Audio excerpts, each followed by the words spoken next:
Imagine this कि आप किसी कंट्री में गए और बबल गम खाने के जुर्म में आपको गिरफ्तार कर लिया जाए। जी हाँ, दुनिया में कुछ ममालिक ऐसे भी हैं जिनके कवानीन इतने अजीबोगरीब हैं कि सुनकर लगता है शायद कोई मजाक कर रहा है, बट दैट्स रियलिटी।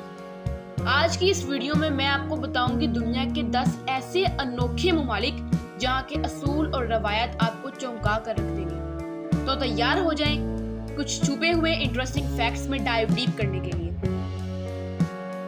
जापान में वक्त की पाबंदी को सोने से भी ज्यादा कीमती समझा जाता है।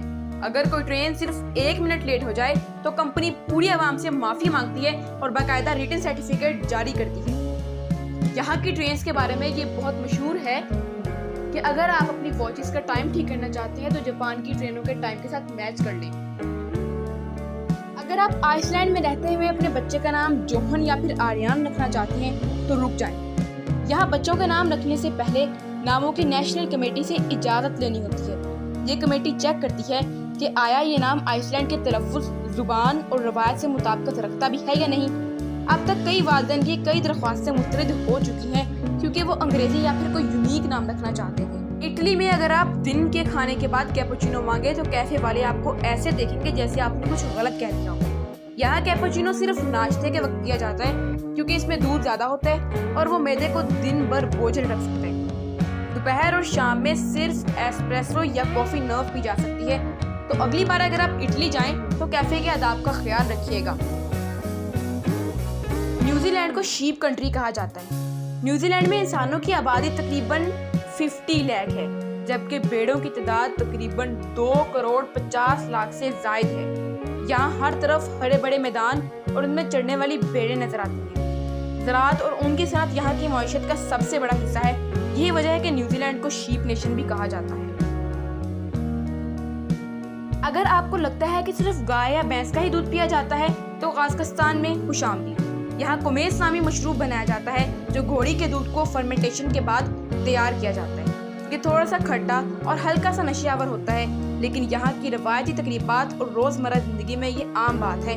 ये कौम हजारों सालों से इसे अपनी तरक्की का राज समझती है। इतवार का दिन तो सही स्विट्जरलैंड में मनाया जाता है। स्विट्जरलैंड में इतवार सुकून का दिन है। इस दिन ना तो आप लॉन काट सकते हैं, ना ड्रिल मशीन चला सकते हैं, ना ही शोर करने वाला कोई काम कर सकते हैं। ये वहाँ का लॉ है ताकि पड़ोसियों को आराम मिल सके और माहौल में सुकून रहे। कुछ इलाकों में तो कपड़े सुखाने वाली रस्सियों पर भी कपड़े लटकाने की इतवार वाले दिन इजाजत नहीं है। सिंगापुर का शुमार दुनिया के साफ सुथरे इलाकों में होता है। यहाँ अगर आपने सड़क पर कचरा फेंक दिया तो फौरन जुर्माना हो सकता है। इसलिए 1992 में हुकूमत ने बबल गम पर भी पाबंदी लगा दी। लोग चबाने के बाद गम दीवारों, लिफ्टों और बसों पर चिपका देते थे।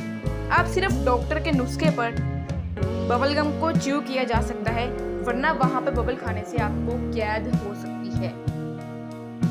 स्वीडन में बाकायदा फीका के नाम से डेली एक कल्चर मनाया जाता है। इस कल्चर में सिर्फ चाय या कॉफी पीना नहीं बल्कि पेस्ट्रीज को साथ एंजॉय करते हुए चिट चैट करना अपने दोस्तों के साथ, अपनी फैमिली वालों के साथ और अपने रिलेटिव्स के साथ बैठकर। इवन ये कि आपको ऑफिस में भी तकरीबन 2 टाइम्स फीका ब्रेक्स दी जाती हैं। भारत में मंगल दोष यानी मंगलिक होना बदशगुनी माना जाता है। कहा जाता है कि ऐसी लड़की या लड़का अगर बराह रास्त इंसान से शादी करे तो उसका शरीके हयात जल्द मर सकता है। इसलिए पहले पीपल या केले के दरख्त के साथ फर्जी शादी करवा दी जाती है ताकि बदकिस्मती दरख्त पर निकल जाए, फिर दरख्त काट कर उसके पार्टनर से उसकी शादी कर दी जाती है। ये रस्म कुछ इलाकों में आज भी जारी है। साउथ कोरिया का तो अपना ही कैलेंडर और अपनी ही दुनिया है। दुनिया के ज्यादातर ममालिक में 2025 चल रहा है, लेकिन शुमाली कोरिया में इस वक्त यूज 113 चल रहा है। ये कैलेंडर 1912 से शुरू होता है जो उनके लीडर किम इल सिंह की पैदाइश का साल है।